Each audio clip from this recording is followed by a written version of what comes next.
Assalamualaikum warahmatullahi wabarakatuh. Kehidupan rumah tangga itu bukan cuma soal makan bareng, jalan bareng, atau kerja sama ngurus anak. Ada satu sisi yang sering dianggap tabu, padahal justru penting, yaitu hubungan suami istri. Banyak orang mikir, yang penting hubungan itu bikin harmonis. Padahal, dalam Islam, bahkan momen ini juga dianjurkan untuk diawali dengan doa. Kenapa?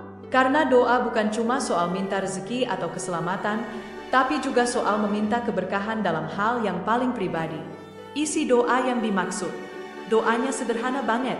Intinya, seorang muslim dianjurkan membaca doa sebelum berhubungan intim dengan pasangan sahnya, supaya terhindar dari gangguan setan dan supaya apa yang lahir dari hubungan itu, misalnya anak, mendapat perlindungan dari Allah sejak awal.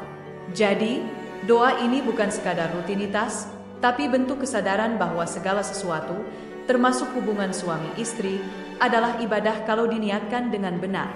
Keutamaan yang bisa didapat. Nah, sekarang kita masuk ke bagian yang paling ditunggu. Apa aja sih keutamaannya kalau kita membaca doa sebelum berhubungan intim? Perlindungan dari godaan setan. Dalam hadis, Rasulullah Shallallahu Alaihi Wasallam menyebut bahwa kalau doa ini dibaca, setan tidak akan ikut campur dalam hubungan tersebut. Bahasa gampangnya, doa ini seperti pagar yang menjaga momen pribadi kita tetap suci dan bersih dari hal-hal negatif. Anak yang lahir insya Allah terjaga. Kalau dari hubungan itu Allah takdirkan hadirnya seorang anak, maka anak tersebut akan mendapatkan perlindungan dari gangguan setan sejak awal. Ini kan luar biasa banget. Jadi doa yang cuma butuh beberapa detik bisa berdampak panjang untuk masa depan anak. Mengubah aktivitas biasa jadi ibadah.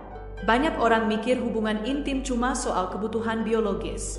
Padahal, kalau dimulai dengan doa, niat yang baik, dan dilakukan dengan cara yang halal, maka itu berubah jadi ibadah. Sama kayak makan, kalau baca doa dulu, pahalanya nambah. Menjaga keharmonisan rumah tangga.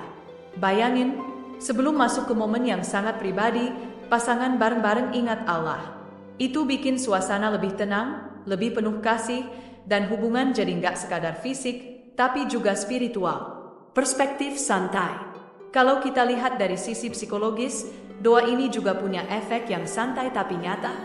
Dengan berdoa, kita menurunkan tensi, menyingkirkan rasa terburu-buru, dan bikin hati lebih fokus ke pasangan.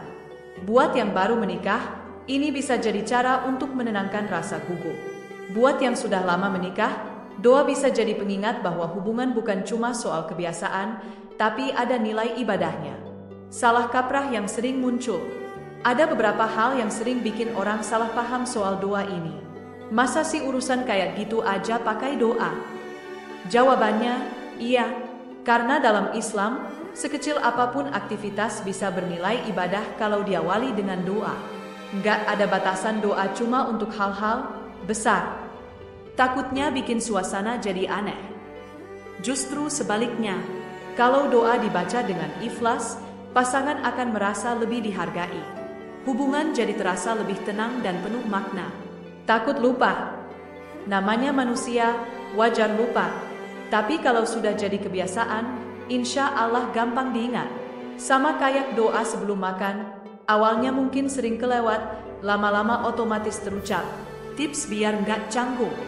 Nah, ada juga pasangan yang bilang, aku pengen baca doa, tapi kok jadi kikuk ya? Tenang, aku kasih tips. Jangan dibikin tegang. Baca doa dengan tenang, nggak perlu formal banget. Yang penting ikhlas.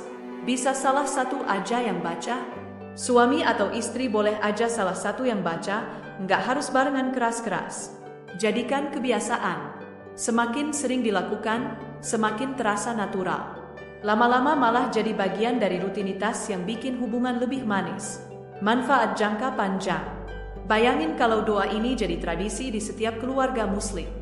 Anak-anak yang lahir tumbuh dengan doa sejak awal. Rumah tangga lebih terjaga dari godaan yang merusak. Dan hubungan suami istri jadi makin harmonis. Kalau dipikir-pikir, doa ini kecil banget effortnya, tapi hasilnya bisa besar banget. Sama kayak benih yang kecil, kalau ditanam dengan benar, bisa jadi pohon besar yang buahnya bermanfaat. Wassalamualaikum warahmatullahi wabarakatuh.